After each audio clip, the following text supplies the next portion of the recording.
সবেমাত্র মদিনায় আসলেন, মদিনার একটা ভঙ্গুর রাষ্ট্র ব্যবস্থাকে উনি মেরামত করবেন, সংস্কার করবেন। এখন যে কথাটা বলবেন এই কথাগুলো গুরুত্বপূর্ণ না? গুরুত্বপূর্ণ। মালয়েশিয়ার honourable prime minister Anwar Ibrahim যখন প্রধানমন্ত্রী হলেন, উনি প্রথম যখন জাতির উদ্দেশ্যে ভাষণ দিলেন, এটা গুরুত্বপূর্ণ ছিল না? ছিল। যে কেউ কোনো বড় দায়িত্বে আসলে যখন কথা বলে প্রথম কথাগুলো খুব গুরুত্বপূর্ণ থাকে। রাসূল সাল্লাল্লাহু আলাইহি ওয়াসাল্লাম এই ভঙ্গুর সমাজকে, এই রাষ্ট্রকে মেরামত করবেন, এসেই জাতির উদ্দেশ্যে যে এই কথাটা বলছেন, এই কথাগুলো কিন্তু অনেক ওজন আছে, অনেক গুরুত্ব আছে। প্রিয় ভাই এবং বোনেরা, তিনি 4 দফা কর্মসূচি দিয়েছিলেন মদিনায় এসেই, মদিনার সাধারণ জনগণের সাথে মিশে কর্মসূচি দিয়েছেন। কয় দফা? 4 দফা। প্রথমে বলেছেন শান্তির পয়গাম পৌঁছে দাও। তার মানে হি ওয়াজ এ পিস লাভার। রাসূল সাল্লাল্লাহু আলাইহি ওয়াসাল্লাম শান্তিকামী ছিলেন, তিনি অশান্তি পছন্দ করতেন না। পিস এন্ড হারমোনি কিভাবে সোসাইটিতে এনশিওর করতে হয়, এটা ছিল ওনার লক্ষ্য। প্রথম কথা থেকে বোঝা যায়। প্রথমে বলে নাই এই জিকির করো সবাই সুবহানাল্লাহ আলহামদুলিল্লাহ, বলছে এটা না। প্রথমে বলে নাই এই মেয়েরা সবাই পর্দা করো, মাথায় কাপড় দাও, বলছে? প্রথমেই বলেছেন শান্তির পয়গাম পৌঁছে দাও। সুবহানাল্লাহ। তিনি শান্তির নবী ছিলেন, তিনি শান্তি প্রতিষ্ঠার জন্য, পিস এন্ড হারমোনি করার জন্য আজীবন কাজ করেছেন। এবং মদিনাতেও তিনি এই 3 ধর্মের লোকদেরকে নিয়ে পিস এগ্রিমেন্ট করেছেন। যে কুরাইশরা আক্রমণ করেছে তাদের সাথে তিনি পিস এগ্রিমেন্ট করেছেন, শান্তি চুক্তি। প্রথম কথা হচ্ছে শান্তির বাণী পৌঁছে দাও। কারণ মদিনাতে রাসূল সাল্লাল্লাহু আলাইহি ওয়াসাল্লাম হিজরতের 5 বছর আগে একটা গৃহযুদ্ধ হয়েছিল, প্রচন্ড বড় গৃহযুদ্ধ। এটাকে বলে বুআসের যুদ্ধ। বুআস আউস এবং খাজরাজ ট্রাইবের মধ্যে। তো সবেমাত্র গৃহযুদ্ধ শেষ হলো, এখন কি প্রতিষ্ঠা করতে হবে?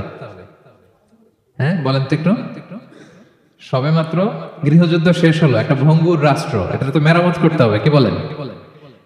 তো প্রথম কাজটা কি? To establish piece in the society. এবং সেই কথাটাই রাসূল সাল্লাল্লাহু আলাইহি ওয়াসাল্লাম বললেন। রাসূল সাল্লাল্লাহু আলাইহি ওয়াসাল্লামের কথা বলার টাইমিং বুঝতে হবে, ওনার মাইন্ডসেট বুঝতে হবে, ওনার ফিলোসফি বুঝতে হবে। He was the greatest philosopher ever in the world. পৃথিবীর সবচেয়ে বড় দার্শনিক ছিলেন আমাদের নবী। তিনি কোনো কথা এলোপাথারি আন্দাজে বলে দেয় না, একটা বড় এইম রেখে। গৃহযুদ্ধ শেষ হলো, এই রাষ্ট্রকে আমাকে মেরামত করতে হবে, প্রথমে আমাকে শান্তি প্রতিষ্ঠা করতে হবে। এজন্য প্রথমেই বললেন আফশুস সালাম। আফশুস সালাম, শান্তির পয়গাম পৌঁছাও। যুদ্ধ, বিগ্রহ, বিশৃঙ্খলা, chaos in the society, এগুলোকে থামিয়ে দাও। এটা ছিল প্রথম মেসেজ।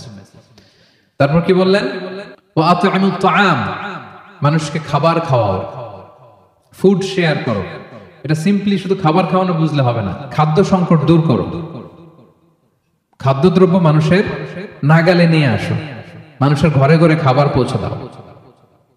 কারণ আগে তো পেট ঠিক থাকতে হবে, কি বলেন?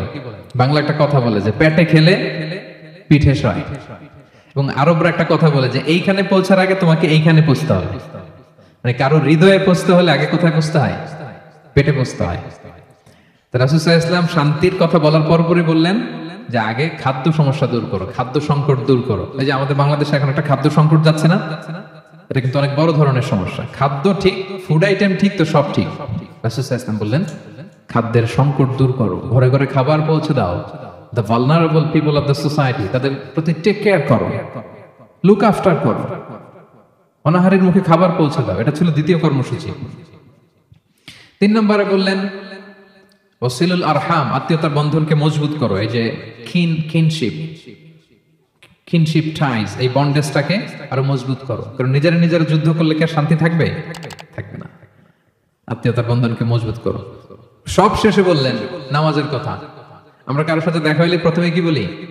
আগেই বলি নামাজ করেন, দাড়িটা লম্বা করেন, মাথায় একটা টুপি দেন, বোরকা পরেন।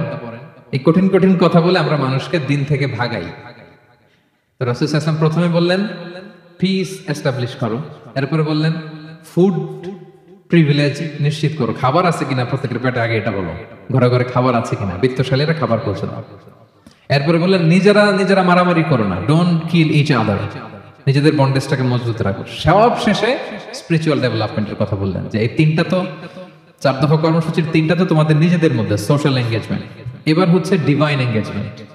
ডিভাইন পাওয়ারের সাথে নিজেদের সম্পর্ক জুটে দাও। যখন সবাই ঘুমায় তুমি ঘুমিয়ে যেও না, তুমি জায়নামাজ বিছিয়ে সেখানে কান্নার ঝড় তুলো, সেখানে রবের সাথে একটা স্ট্রং অ্যাটাচমেন্ট গড়ে তোলো। রাসূল সাল্লাল্লাহু আলাইহি ওয়াসাল্লাম বললেন চারটা কাজ যে করবে তাদখুলুল জান্নাতা বিসালাম, সহজেই সে আল্লাহর জান্নাতে ঢুকে যাবে।